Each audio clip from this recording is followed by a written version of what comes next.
Namaskarams to all. Welcome to Clyde Samvada, brought to you by the Hindu Temple of Scotland. We have Sandhya ji with us. If you have been following our podcast, you would remember Sandhya ji from our episode on Chidambaram, the Nataraja temple in Chidambaram. That's one of the Panchabhuta Sthalams, or the 5 elements of nature-related temples of Lord Shiva. And Chidambaram was the Akasha Sthalam, or the temple that is related to the sky element of nature. In today's episode, we thought we will continue on that series and look at Tiruvannamalai, which is the fire element of the nature component Shiva temple.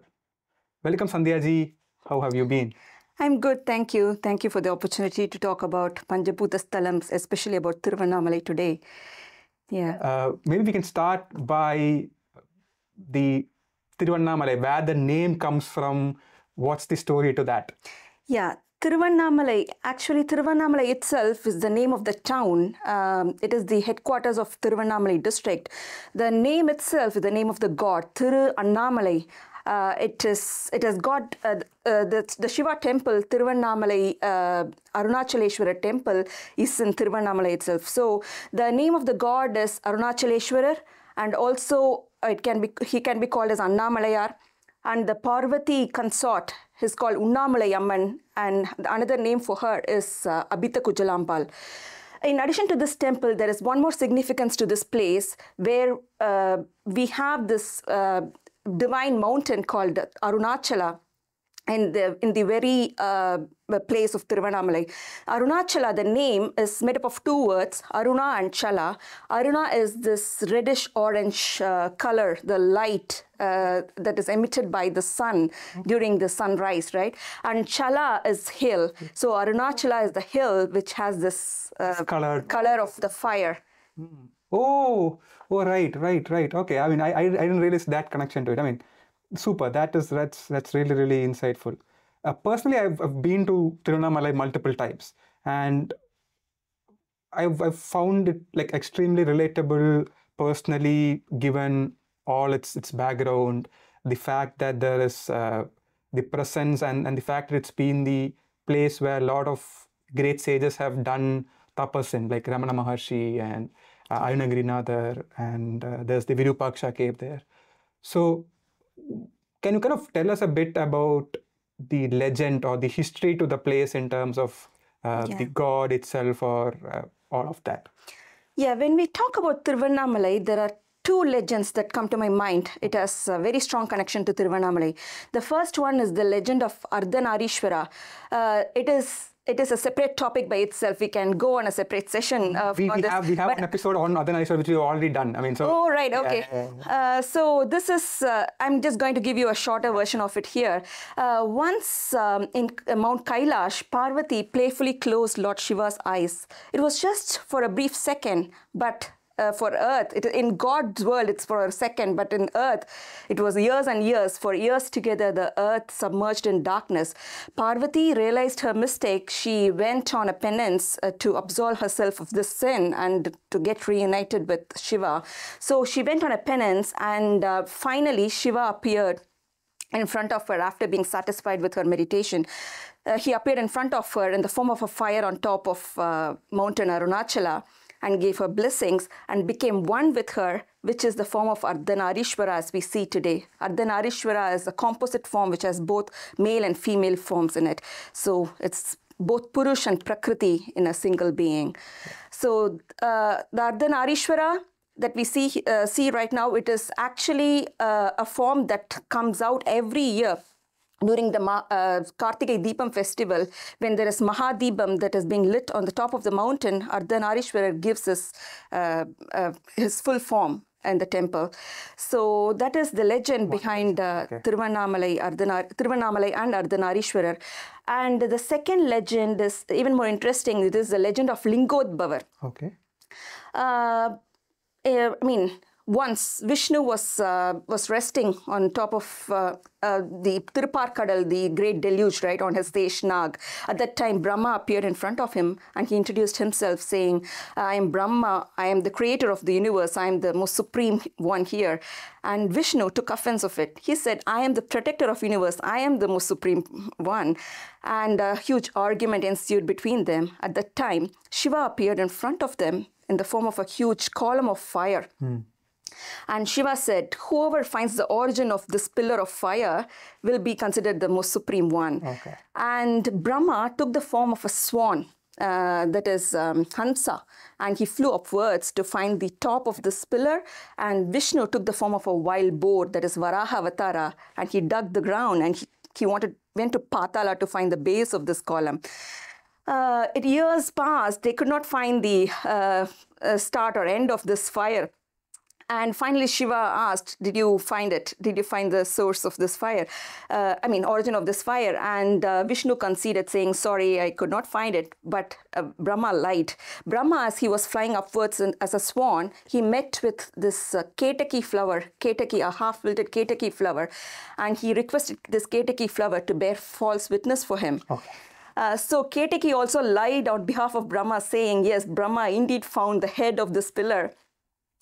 Shiva, being Shiva himself, he knows what the ultimate truth is. As he was enraged, he opened his third eye and Bhairava came out and slashed the fifth head of Brahma. That's why we see Brahma with only 4 heads in any of the pictures that you see today. In addition to that, Shiva punished Brahma by saying, there will not be any temples for you. You will not be prayed on your, or by yourself, prayed in your own form. In your own form in any of the temples. And also, Ketaki is forbidden from worshipping Shiva. In fact, Ketaki was one of the most favorite flowers of Shiva before, because Ketaki lied. He could not take it. So Ketaki is forbidden inside Shiva temples now. Yeah. So how is this connected to Tiruvannamalai now? This huge column of fire is the form of Shiva that we see now, which is the Shiva Linga, right? It is the non-anthropomorphic form. What is anthropomorphism? It is the attribution of human characteristics to anything other than human, to gods, such as gods. So in this case, anthropomorphic form of Shiva is either Shiva or Nataraja, as we see, but the non-anthropomorphic form is Shiva Linga. The column of fire is worshipped as Shiva Linga. In addition to that, because this column of fire was burning for years and years, for ages, Devas could not contain the heat. They begged Shiva to put it out. So Shiva became this mountain of Arunachala with the fire burning only on the top to cool down the place. Super interesting. The anthropomorphism as a term is now extremely commonly used in the AI world, given the attributions that we give for human attributes to machine or human attributes to even AI. For cartoon characters, for dogs and cats, when they take up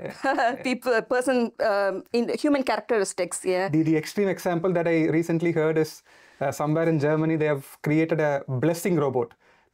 Instead of the church service, there's a robot called Bless You Too. That's the name of the robot.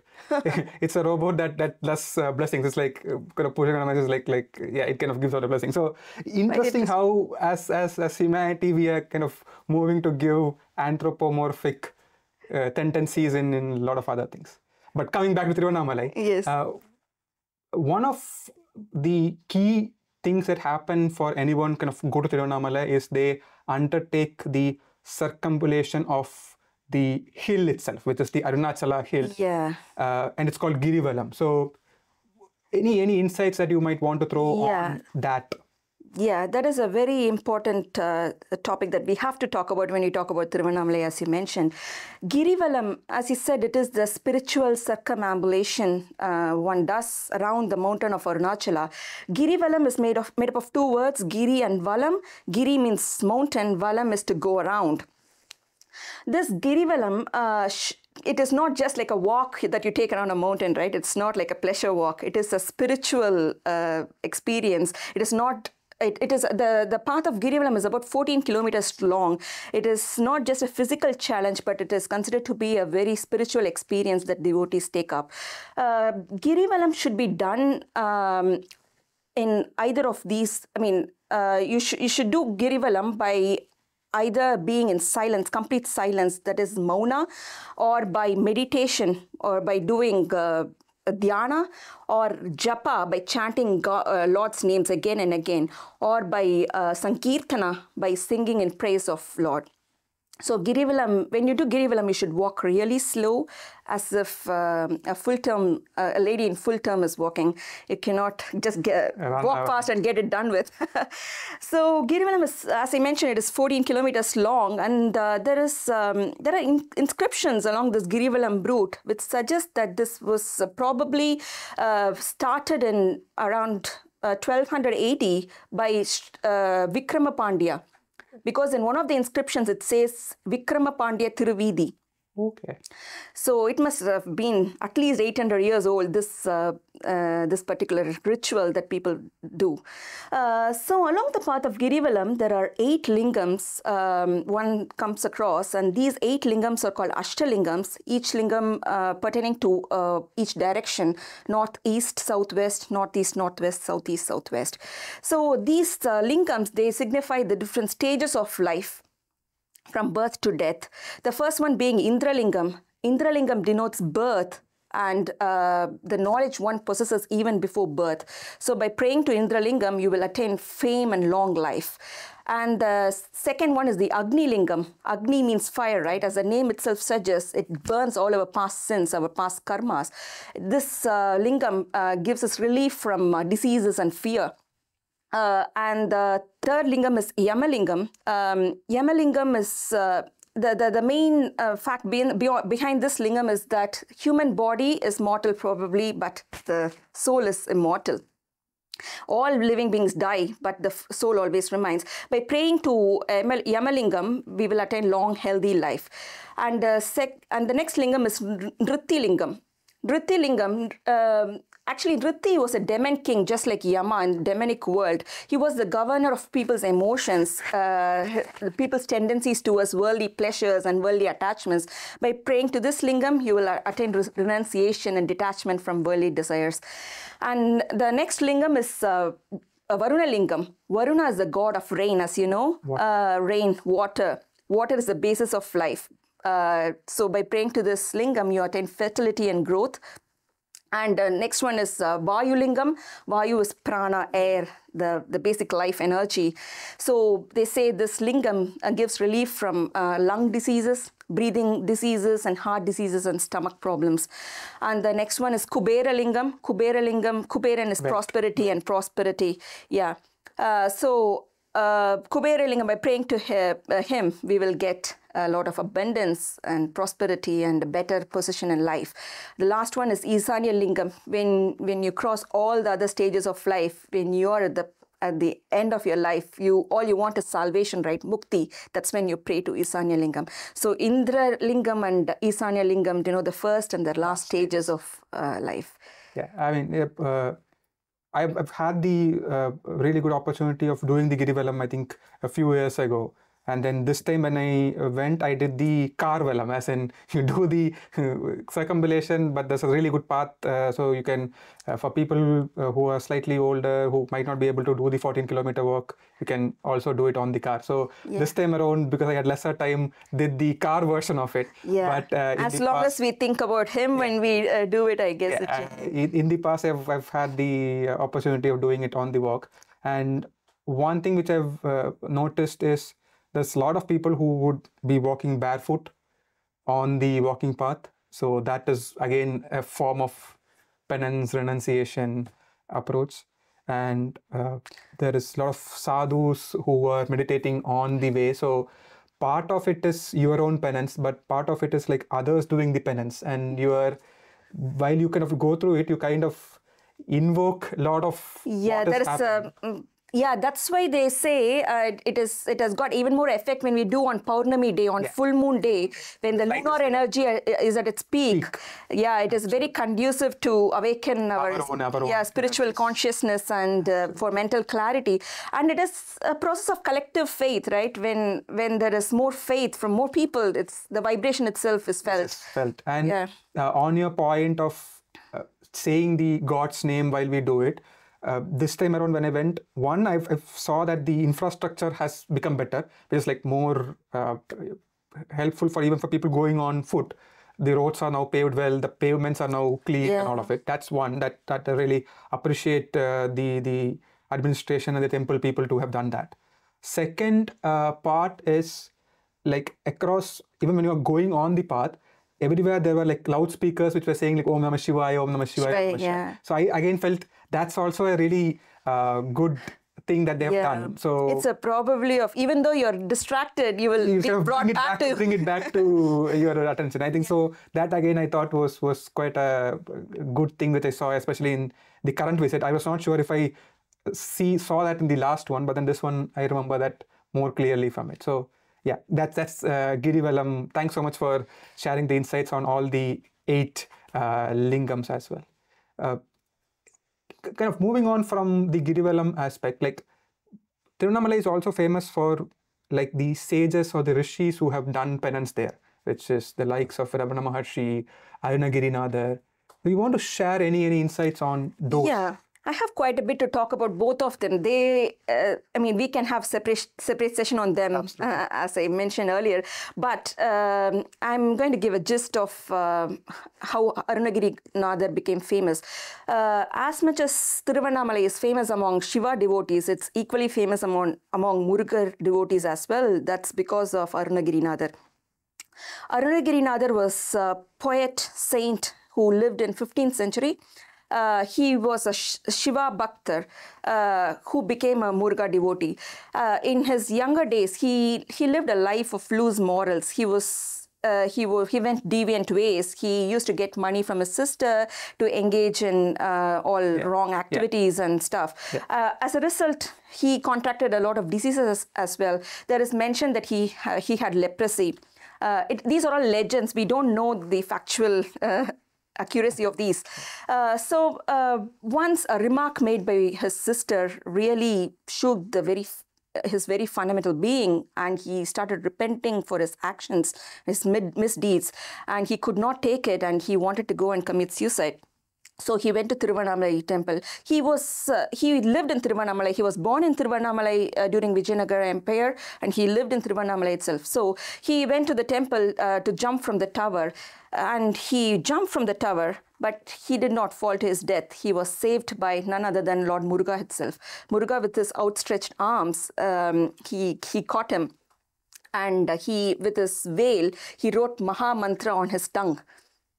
And he also gave his Japamalai to Arunagirinathar and said, you should live a life of value. You should start writing poems, writing songs in praise of me going forward.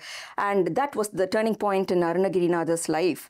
And he transformed into a saint. He lived a life of renunciate, and he has so many beautiful literary works to his credit in praise of Lord Muruga. The most important being Tiruppugar.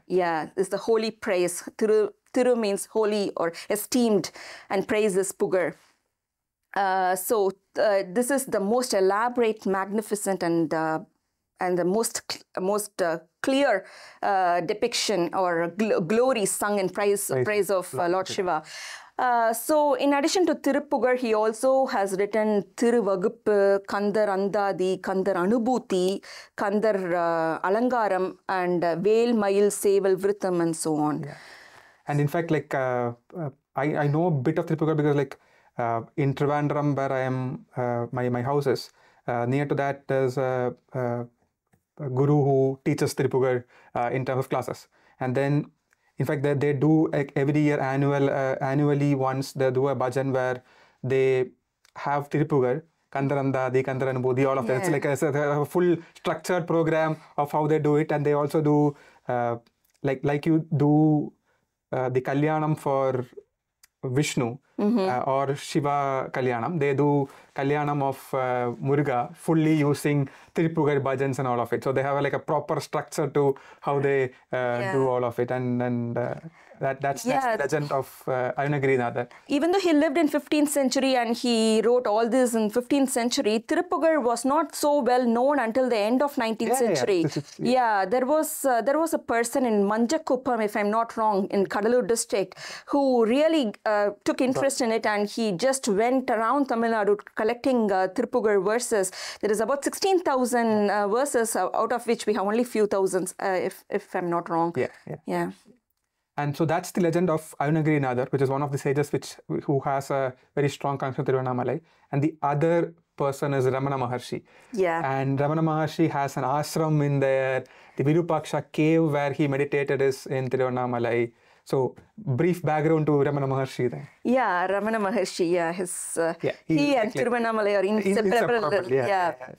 Ramana Maharshi, I mean, compared to other people, he is quite recent. He is a 20th century saint, someone that people have seen and experienced his blessings. So, Ramana Maharshi was born in Tirusuri, near Madurai, Virudhunagar area in late 1800s. When he was 16, he was born as Venkatraman. That was a name, that was his birth name. In 1896, when he was at his uncle's house, one afternoon, he had a spiritual experience, as he calls it, which is the near-death experience. He had this sudden and intense fear of death. But this fear did not make him question about his health or make him want to go to the doctor. It made him focus inward, to ask who he is, what is it that is dying within me when I say death, what it is that is actually dying. So who am I then? So this is the process of self-inquiry. Ramana asks us to focus inwards, to look at our innermost self, which is the most unchanged reality beyond everything that exists in the world. So this process of self-inquiry made him to start on a journey towards salvation and self-realization. And he had the strong intuition to go to Arunachala, to go to Tiruvannamalai. There was a spiritual connect there. The spiritual energy of Tiruvannamalai probably attracted him, and he's set on foot. And he went to Tiruvannamalai, and he went to Annamalai temple.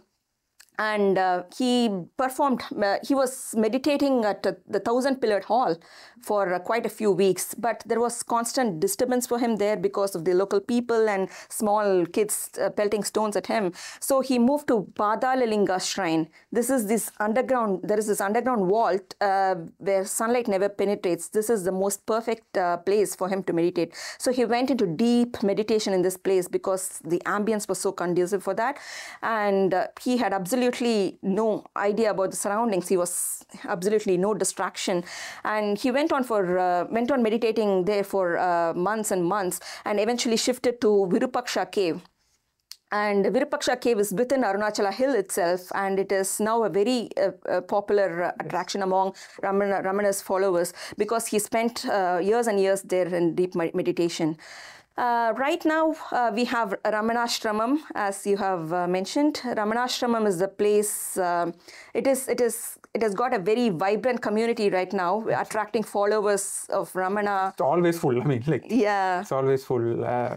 From India and even abroad. And there's place for people to stay within the ashram itself. And you get to the Virupaksha cave from within the ashram. There's a slight sort of trekking path that kind of takes you to the Virupaksha cave. Last time when I went, I had a chance to meditate at the Virupaksha cave as well. So it's quite a deeply spiritual, meditative, like the whole vibe ambience around it is very, very. It's not just meditation. They also do a lot of daily rituals, and they do community work as well. So it is a very vibrant place. And you mentioned about the 1,000-pillar hall.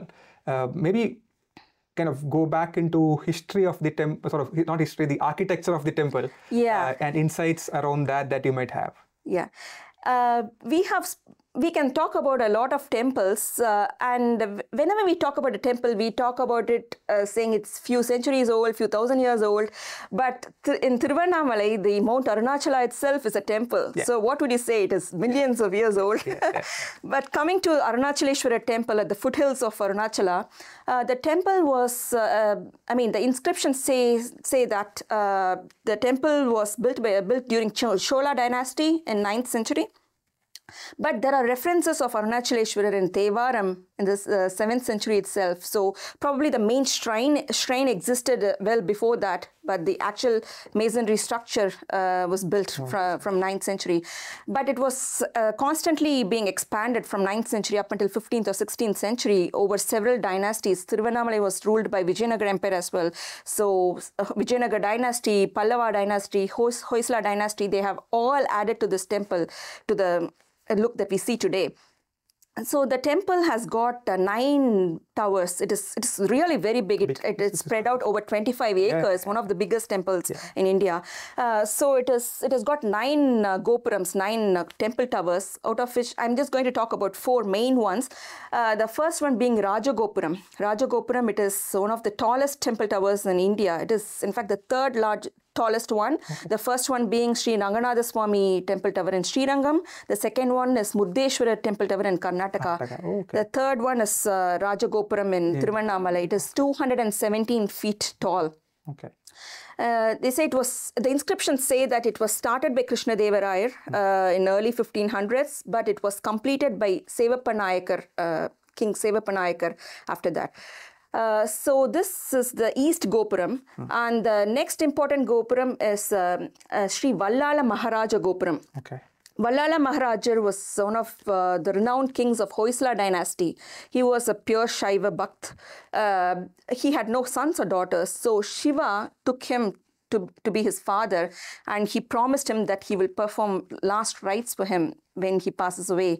So when he passed away on Masi Maham, on the day, Arunachaleshwara himself performed the ritual for him. Okay. So even on Masi Maham day, Lord actually requests us to do the ritual and take holy dip to absolve ourselves of Pitru dosha. Okay. And the third one is Kili Gopuram. Kili Gopuram was built by Rajendra Cholan, and the name comes from the fact that it has got a small carving, small statue of Kili, the green parrot, on it. So they say this, it's still a legend. They say that this Kili denotes Arunagirinathar that we have spoken about. Arunagirinathar. Okay. Yeah, his soul got into the body of a parrot when his human body was destroyed. So he lived in the body of a parrot for years. That's why this parrot is carved into the temple tower. And the next Gopuram is Amman Ammani Gopuram.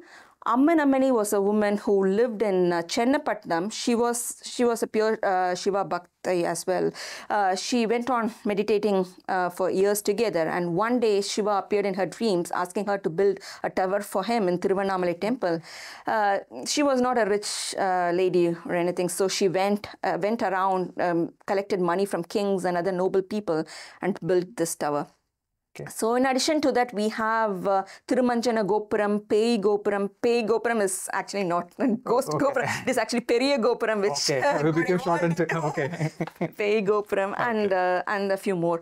And we have 2 temple tanks in this temple. One is Brahma Tirtha Kulam. The second one is Sivagangai Kulam. Sivagangai Tirtham, this is the tank that is used, the water of which is used to clean the temple premises. Public is forbidden from using the water from this temple. Okay. And we have the 1,000-pillared wall, which was built by Krishna Deva Raya. Okay. And there are inscriptions and beautiful sculptures all around the temple. The inscriptions suggest that the additions were made by kings from several dynasties. Absolutely. Super. And any closing thoughts that you have about Tiruvannamalai, the Divine Abode? Yeah, when I spoke about Chidambaram, I said Chidambarate Darsital Mukti, right? Tiruvaruril Pirandal Mukti, Kanchil Irandal Mukti, Chidambarate Darsital Mukti. But if we cannot go to a Shiva shrine, what will you do? What will we people in Glasgow do? That's why Tiruvannamalai ninaithale mukti. So, I mean, for a true seeker, if you just the mere thought of the mountain, Arunachala and Arunamalayar and Unnamalai Amman, you will attain liberation from the cycle of birth and death. And one more thing, one other closing comment that I wanted to add is this: there is this heat energy that is generated from the Karpagraha, which is very clearly felt as you enter the sanctum sanctorum. They have so many fans around. They do the sprinkling of water. They do abhishekam, but still this heat energy never rests. Absolutely. Yeah. So this heat energy, this particular vibration is felt around the mountain, around the temple. That's why it is a place of attraction for all the sages and the people who are in the last years of their lives, who have let go of all worldly attachments. Even now you can see, as you have pointed out, there are so many renunciates going around the temple, going around the mountain all day long. Yeah. Yeah. So, I mean, like personally also, as I said at the start as well, a place where once you kind of go, once you kind of like, if you are like in that path, you kind of want to kind of go back again type. So there's something about the place which kind of nudges you to go back to the place in some way. And there is also the at Ramanashramam, every day they kind of have this arunachala mantra, like arunachala Shiva. They have this long prose. We can put a link to that on the description as well. Just listening to that sometimes it's like extremely, so calming and, extremely calming as a word. I mean, so yeah, super. Thank you so much, Sandhya ji, for enlightening us about one more of the Panchabhuta Sthala. We look forward to having you again for further insights in future episodes. Thank you very much. Thanks for the opportunity.